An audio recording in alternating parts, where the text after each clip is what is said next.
Fujiko Mine returns in this episode of Lupin the Third Part 5, and that's good enough for me.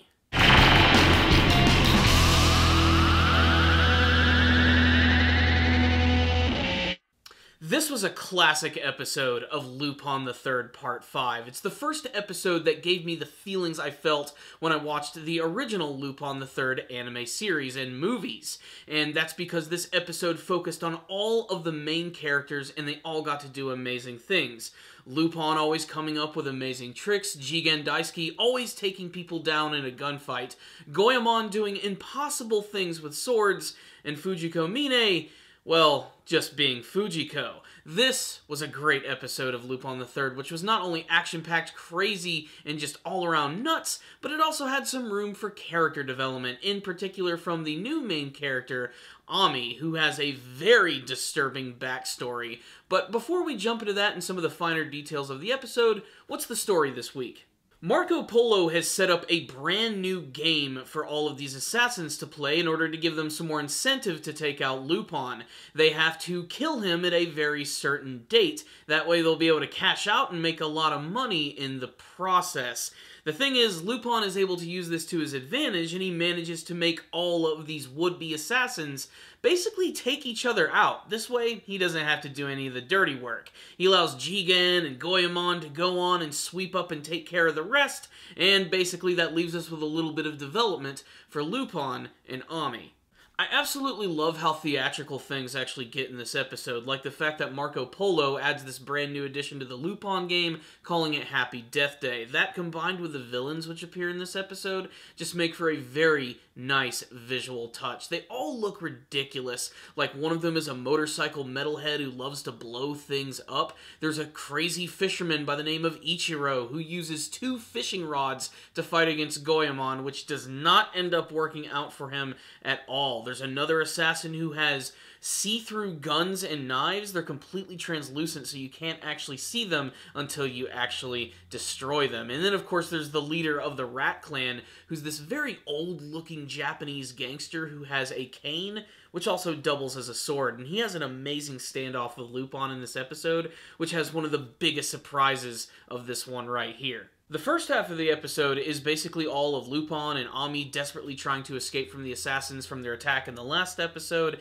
It opens up with Lupin actually shooting a grenade at point-blank range, which causes an amazing explosion, and they try to run away to this car factory. And this is a really great setting to take on these bad guys, as Ami is able to utilize her hacking skills to get inside and manipulate all of the machinery inside, to mess with all of the attackers, allowing Lupin to sneak up on them and take them out.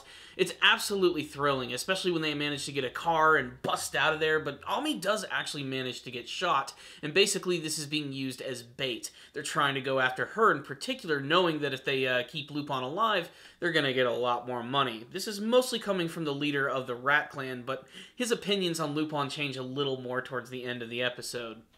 One of the biggest takeaways from this one right here, though, is Ami's backstory, which is, for a lack of a better word, fucked up. It's really disturbing. When she was a child, she was kidnapped and forced to be in a child pornography ring. But eventually, her caretakers decided that she was much better at using technology and designing code, so they managed to make her do that. And when she didn't meet her deadlines, well, they just beat the hell out of her. Eventually, she does manage to escape, and she arrives at the Twin Towers at the age of 14. This is where she begins to hone her skills and become the hacker that she is today.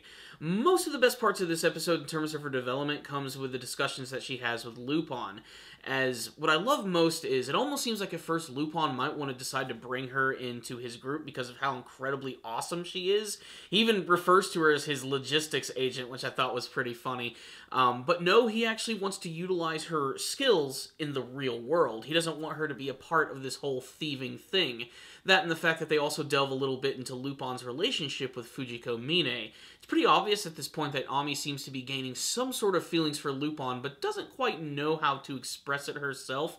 There's a little bit of awkwardness, too, when she questions possibly having sex with him, but nah, that's not really Lupin's bag. He's only into adults, and really there's only one lady for him, and that's Fujiko Mine. Now, just the mere mention of her name, you're just waiting for her to appear, and luckily she does at the end.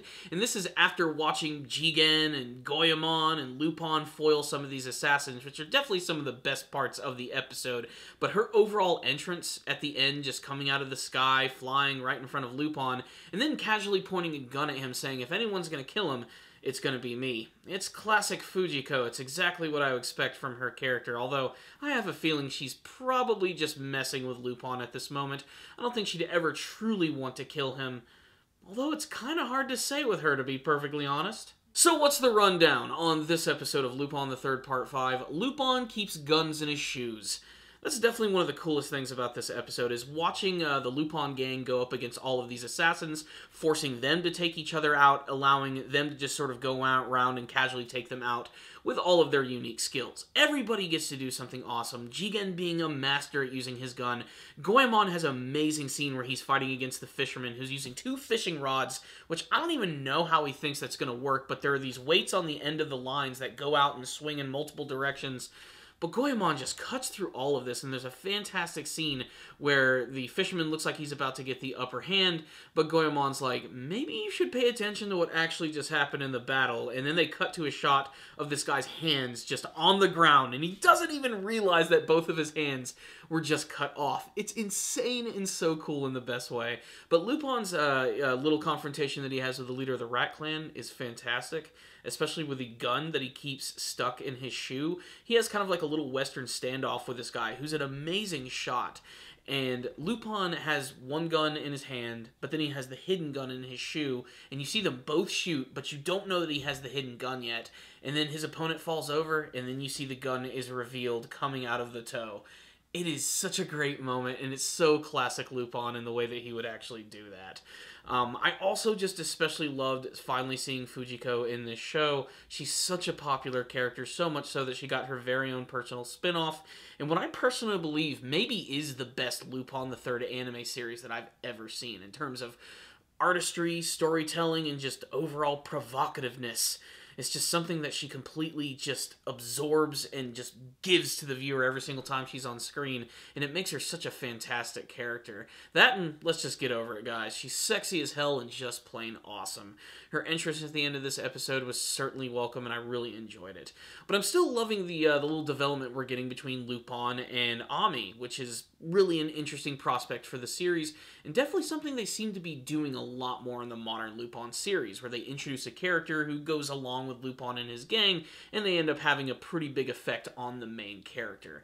I do like that. It is shaking things up a bit. That and the fact that this was just a super fun episode with some amazing anime moments. I'm afraid that Lupin the Third is going to get overlooked this anime season for the fact that it's just so long running, and you're either a big fan of it or you're not, and at this point you might not even jump on board. But man, I highly recommend checking out this show. It's just plain awesome every single way. It's done with such great class and animation, and I look forward to each episode every single week. I look forward to more Lupin the Third Part 5, and that's why I'm going to give this one right here a 5 out of 5. Best episode of the series thus far. Absolutely thrilling, and some great development between Lupin and Ami. It's really great that he's actually acting as sort of like a surrogate nurturing parent, trying to bring her back into the real world while they try to get out of this sticky situation. It's great stuff, and it's just all-around classic.